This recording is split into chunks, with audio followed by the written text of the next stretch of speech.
we were going through the third lesson of history in the early cities, प्रारंभिक शहर. How do we find out? हमें किस प्रकार पता चला उसके बारे में कि when the railway lines were introduced in 1853, कि हमने देखा था जब रेलवे लाइन इंट्रोड्यूस की 1853 में, उस टाइम पर जब पंजाब से उन रेलवे लाइन को निकाला जा रहा था, when the area was big, जब उस एरिया को खोदा गया तो उस दौरान कुछ ईंटें मिली, उसके बाद उन ईंटों को इस्तेमाल किया. लेकिन कुछ समय के बाद ये महसूस हुआ, लगभग 150 साल बाद उसके, कि क्यों न उस जगह पर पता लगाया जाए कि ऐसी कौन सी चीज थी, कितनी शानदार बनी हुई ईंटें मिली है.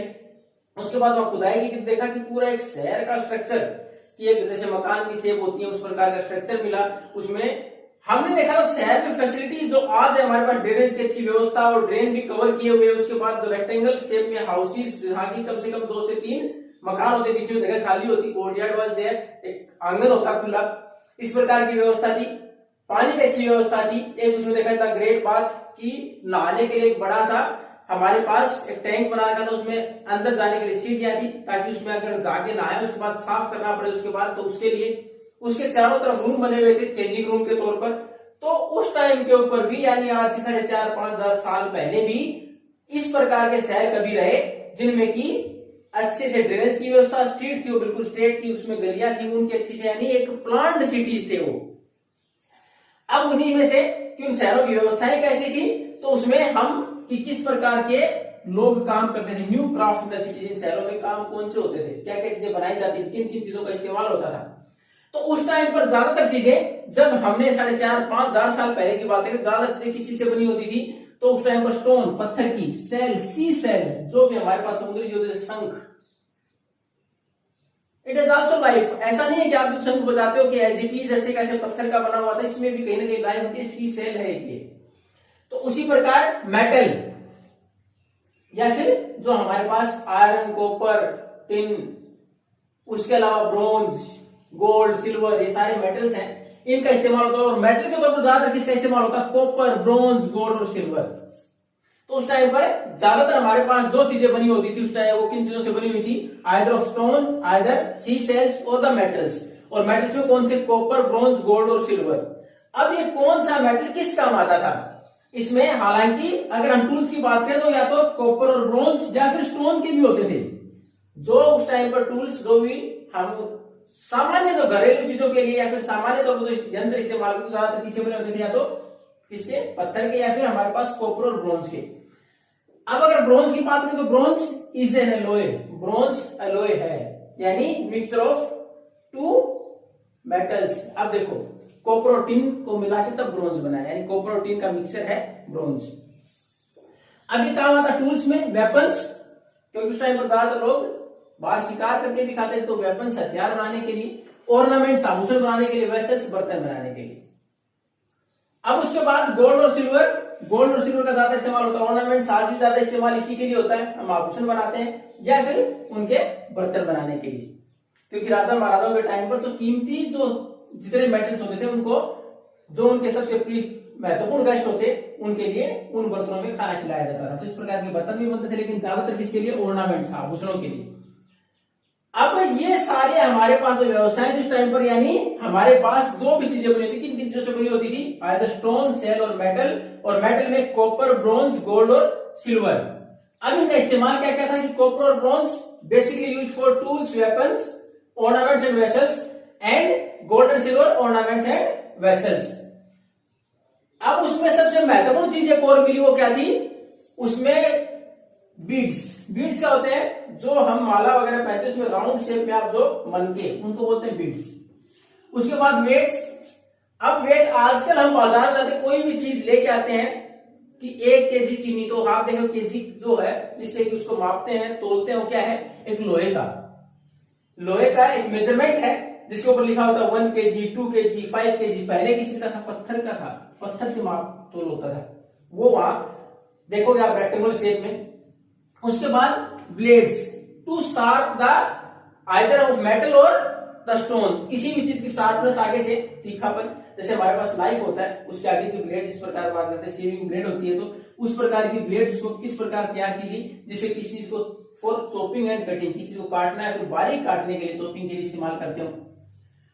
ये सारी चीजें। उसके साथ साथ वहां बहुत सारी सील, जैसे हम कोई भी डॉक्यूमेंट अगर कहीं से भी वेरीफाई कराते तो आप देखते हो जो भी अथॉरिटीज उनके पास सील मोहर, तो वहां पत्थर की कुछ मोहर भी मिली रेक्टेंगल शेप में। एंड एनिमल्स और carved out on those seals, उनके ऊपर किसी न किसी जानवर की पिक्चर बनी होती है, समथिंग वाज रिटन देयर, उसके ऊपर कुछ लिखा होता है।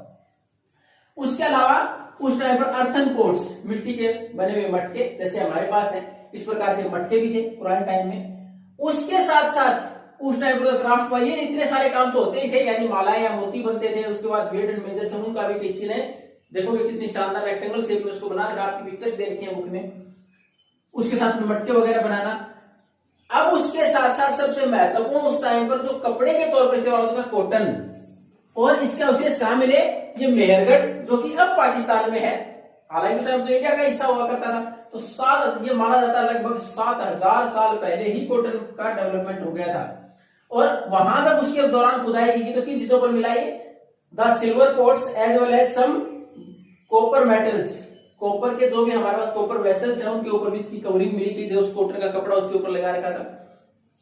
उसके साथ साथ वहां एक चीज और मिली, वो क्या थी, स्पिनिंग व्हील।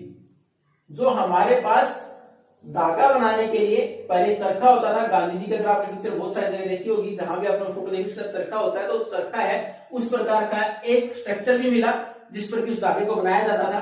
हालांकि वो बना हुआ किस चीज का था, उसमें देखा एक फेंस, एक ग्लेज्ड क्ले, यानी एक मिट्टी, चमकीली मिट्टी, उसके ऊपर जैसे हमारे यहाँ ग्लास की कोटिंग होती है उस प्रकार उसका बना हुआ था। तो ये सारी चीजें, यानी कपड़ा भी उस टाइम पर बनाया जाता था। उस टाइम पर जितने हमारे पास टूल्स, वेपन्स, ये भी बनाए जाते हैं। उसके साथ साथ बीड्स, वेट्स।